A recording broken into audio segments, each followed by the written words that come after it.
तैयारी स्टार्ट।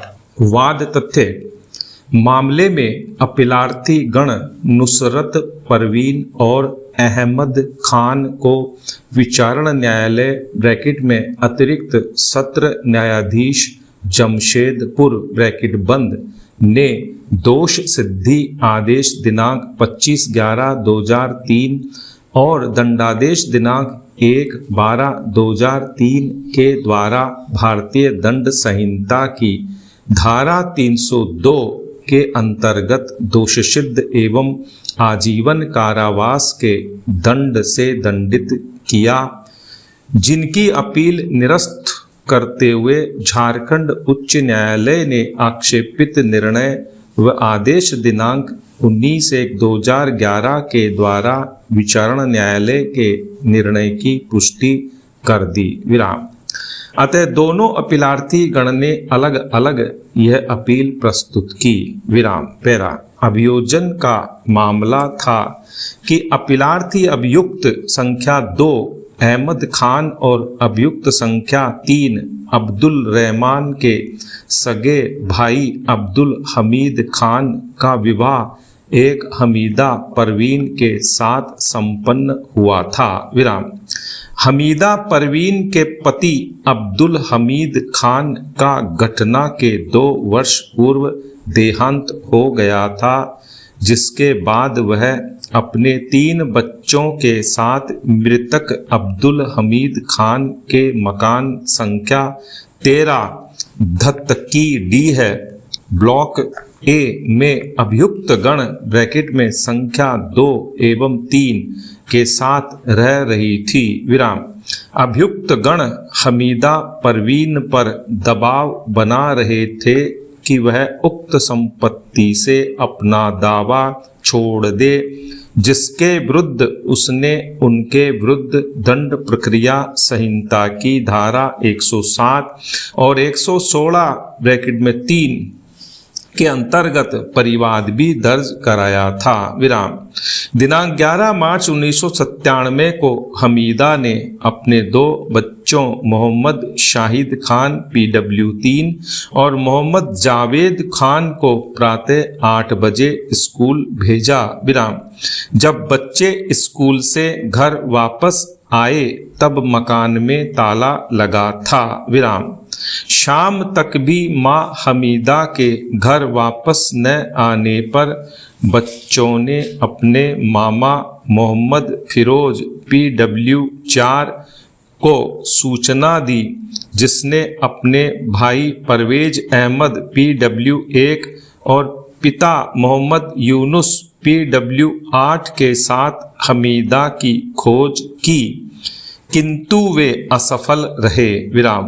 अंततः दिनांक 12/3/1997 को PW 4 ने संबंधित थाने में सूचना दर्ज कराई, जिसके पश्चात अन्वेषण के दौरान पड़ोसियों से पुलिस निरीक्षक PW 12 को पता चला कि सुबह हमीदा और अभियुक्त गण के बीच लड़ाई हुई थी।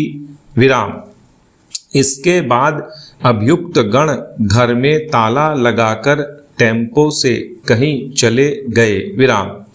इसके बाद अन्वेषण अधिकारी ने पंच साक्षी की उपस्थिति में मकान का ताला तोड़ा तो हमीदा का शव एक कमरे में पड़ा मिला। विराम।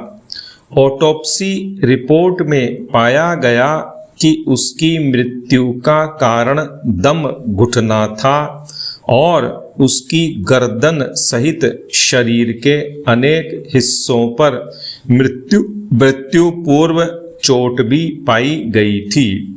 विराम। उपर्युक्त साक्ष्यों की पुष्टि पर विचारण न्यायालय और उच्च न्यायालय ने भी अपीलार्थी गण को दोष सिद्ध एवं दंडित किया, जबकि विचारण न्यायालय ने अन्य अभियुक्त गण को साक्ष्य के अभाव में दोषमुक्त कर दिया था। विराम। पैरा। निर्णय 1। निर्विवादित है कि अभियोजन का मामला परिस्थितिजन्य साक्ष्यों पर आधारित है। विराम।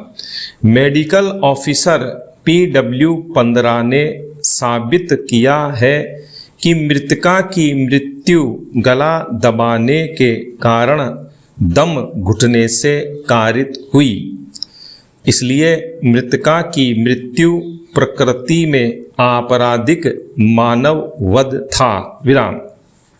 परिस्थितिजन्य साक्ष्य के आधार पर दोष सिद्धि से संबंधित विधि को इस न्यायालय ने शरद बिरदी चंद शारदा बनाम महाराष्ट्र राज्य 1984 4 SCC 116 के मामले में निर्धारित किया है, ब्रैकेट में जो पंचशील सिद्धांत के रूप में मान्यता प्राप्त है, ब्रैकेट बंद, जिसमें न्यायालय ने निम्नवत अभिनिश्चित किया है। पैरा 1।